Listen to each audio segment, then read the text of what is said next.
සුබ දවසක්. අද මම කතා කරන්න යන්නේ ඉතින් මගේ ලැප් එක ගැන. මේක මගේ පර්සනල් ලැප් එක. ඉතින් මේකේ මොඩල් නම්බරය Dell i3 7 Gen ලැප් එකක්. ඉතින් මේකේ මම හිතුවා මේක රිපෙයාර් එකක් ගේන. රිපෙයාර් එකක් කිව්වේ මේකේ මම පෙන්නන්න. නමුත් පේන්නේ නැති. ඇත්තරම මේක කලින් මේ වෙලා තියෙන බැටරිය මේක සීල් ටයිප් බැටරියක්. ඉතින් ඇතුළේම තමයි බැටරිය එන්නේ ඉන්බිල්ට්. ඉතින් මේ බැටරිය මේ ඩැමේජ් වෙලා තියෙන හොඳටම ඉදිමිලා තියෙන්නේ. ඉතින් මේක දැන් ගොඩක් කල් තිස්සේම මෙහෙම තමයි. ඉතින් එන්න වැඩි වුණා. වැඩි වෙලා දැන් මෙතන කල්ලා ගිහිල්ලා ඇත්තේ. මේ එතන උඩ පේනවා ඇති. ඉතින් මේ කොහොමත් බැටරි සවුත් වෙලා තිබ්බේ මාස 6-7 ඉඳන්. ඉතින් කොහොමත් චාර්ජර් ගහගෙන තමයි වැඩ කරේ.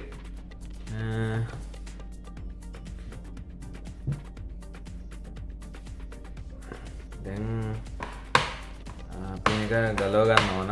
ඉතින් මේ අනිත් මොඩල් වල නම් මේ පැත්තෙන් තමයි එන්නේ බැටරිය. ඉතින් මේකෙන් ඇතුළෙන්ම තමයි ඉන්නේ. ඉතින් අපිට මේ ඔක්කොම ගලව ගන්න ඕන. මම ළඟ බැටරියක් නැහැ දැන් දාන්න මේකට. ඉතින් මම ගලවන හැටි පෙන්නන්න. ගලවලා අයින් කළා කොහොමද චාර්ජර් එකේ මම මෙච්චර කාලේ වැඩ කරේ.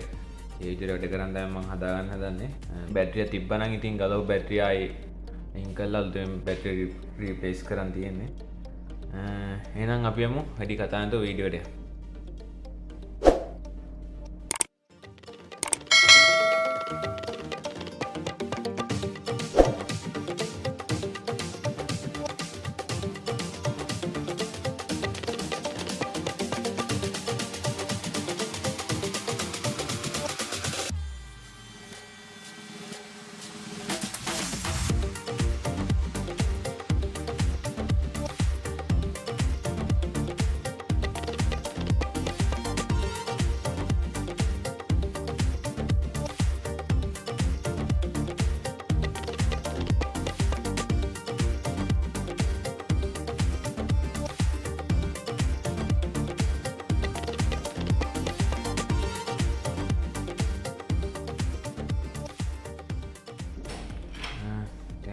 ගලවගන්න තියෙන්නේ. මේ වගේ ටූල් එක පාවිච්චි කරන්න නියන් එහෙම දාලා අල්ලන්න එපා. මොකද මේ ඩැමේජ් වෙන්න පුළුවන්. ඉතින් මේවා එහෙම නියන් වලින් අල්ලන්නේ නැහැ. මේකට වෙනම ටූල් තියෙනවා ගලවන්න. ෆෝන් එක උනත් ගලවද්දී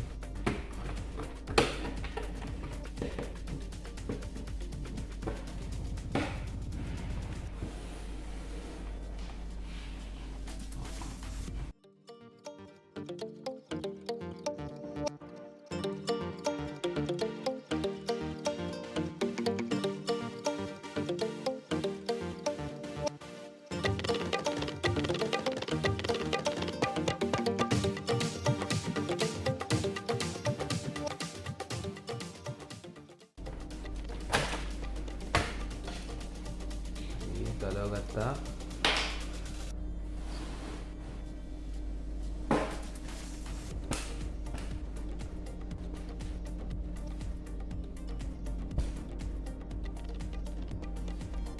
ඔයගොල්ලන්ට පේනවා මේන වැඩි නම් ඩස්ට් එක නෑ. ඉතින් අවුලක් නෑ. ඩස්ට් එක අතින් නෑ. මේකේ බැටරිය ඉතින් පේනවා ඇති ඔයගොල්ලන්ට කොහොමද කියලා.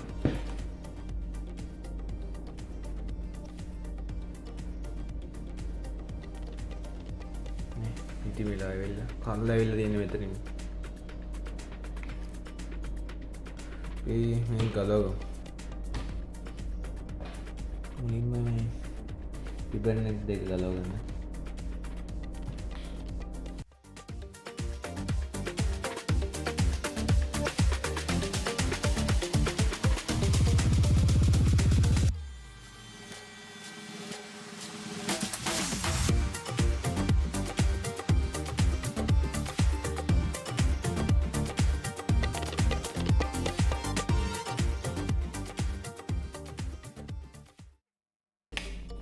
අපිට පේනවා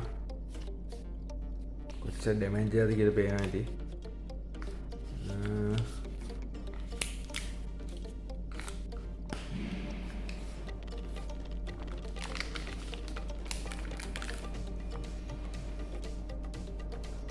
ඉතින් මම හිතන්නේ මේ වගේ බැටරිය රුපියල් 20000ක් 25000ක් ඔය වගේ අතර ගානකට යනවා ඇති. ඉතින් මම ගානවත් බැලුවේ නෑ. ඉතින් අලුත් එකක් තිබ්බනම් ඉතින් මේ ගලවපු විදිහටම අලුත් එකක් ගන්න මෙහෙම ප්ලග් කරන් තින්නේ. ඉතින් ලොකු දෙයක් නෑ.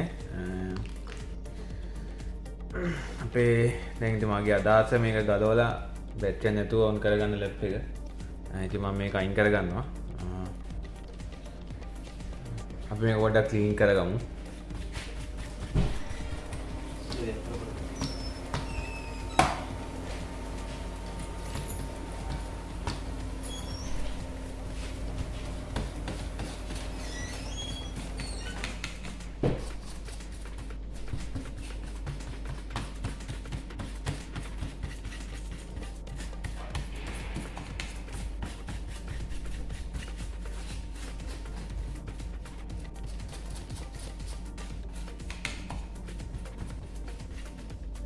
මේ වගේ බැක් ප්ලේට් එකත් මෙහෙම පොඩ්ඩක් ක්ලීන් කරගන්න.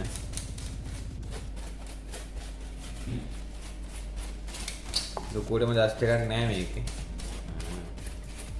ඩස්ට් එකක් නෑ.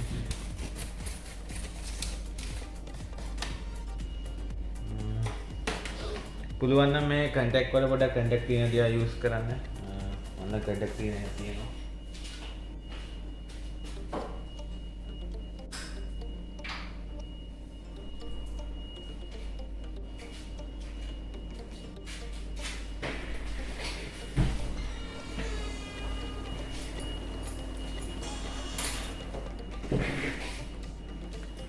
මේ තියෙන කන්ටැක්ට් ක්ලීනර් මේක WD-40 නෙවෙයි කන්ටැක්ට් ක්ලීනර් එක. ඉතින් මේ වගේ තැන් වල පොඩ්ඩක් ස්ප්‍රේ කරගන්න.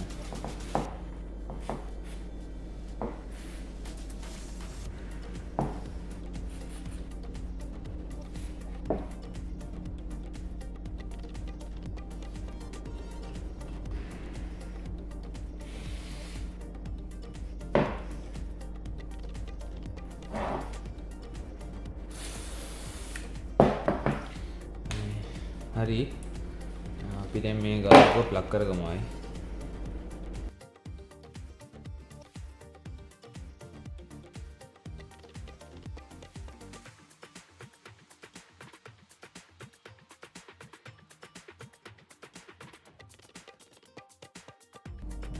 මේක හයි කරගමු. මේ කැනෙත් මෙතන හයි කරන්න.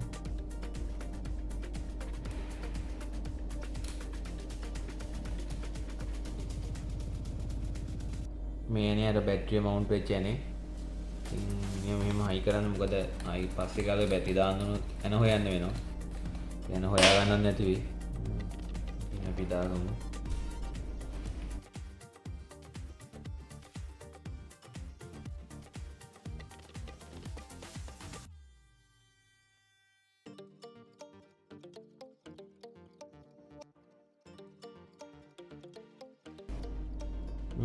ඉතින් මවුන්ට් කරගත්තා. ඉතින් බලන්න දැන් කොහොමද තියෙන්නේ කියලා. ඉතින් කලින් කොහොමද තිබ්බේ කියලා දකින්න ඇති. ඉතින් දැන් ලස්සනට තියෙනවා. ඉතින් අපි මේක මම එන දාගෙනම එන්න. දාගෙන එන්න වීඩියෝ එකෙම. ඉතින් අපි එන ටික දාගෙන නම් ඉවරයි.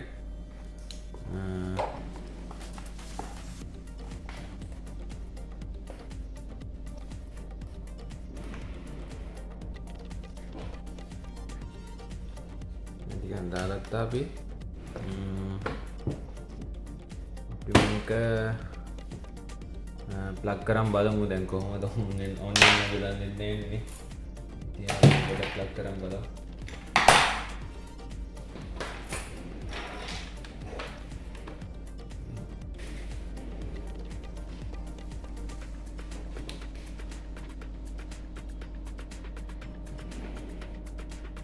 හරි. අපේ වැඩේ සාර්ථකයි. ඉතින් ප්ලග් කරගත්තා. ලැප් එක ඔන්න වෙනවා. ටෝන් පේනවා.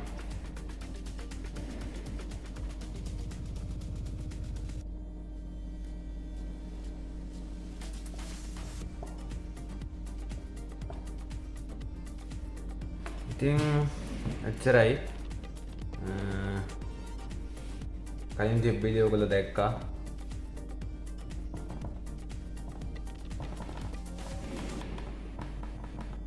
මේ හරිය තිබුණෙත් නෑ. දැන් හරි. මොකද අර බැටරි දිමිල්ල නිසා මෙයා උඩ ඇවිල්ලා තිබ්බේ. ටච් පෑඩ් එක. ඉතින් දැන් ප්‍රශ්නයක් නෑ. මේක තමයි ඉතින් අපි ගලව බැටරිය. ඉතින් පස්සේ කාලෙක ඉතින් මේකක් දාමු. මම මේ කොහොමද ගලවන්නේදී ඉතින් හිතුවේ නෑ මේ වගේ දෙයක් වෙයි කියලා.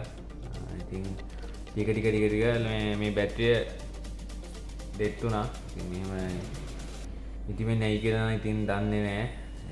ඉතින් ගොඩක් සවුත් වුණා වෙන්නේ කොහොමද මේක මේ ලැප් එක අරගෙන අවුරුදු 5-6ක් විතර වෙනවා. ඊටත් වැඩිද මන්දා.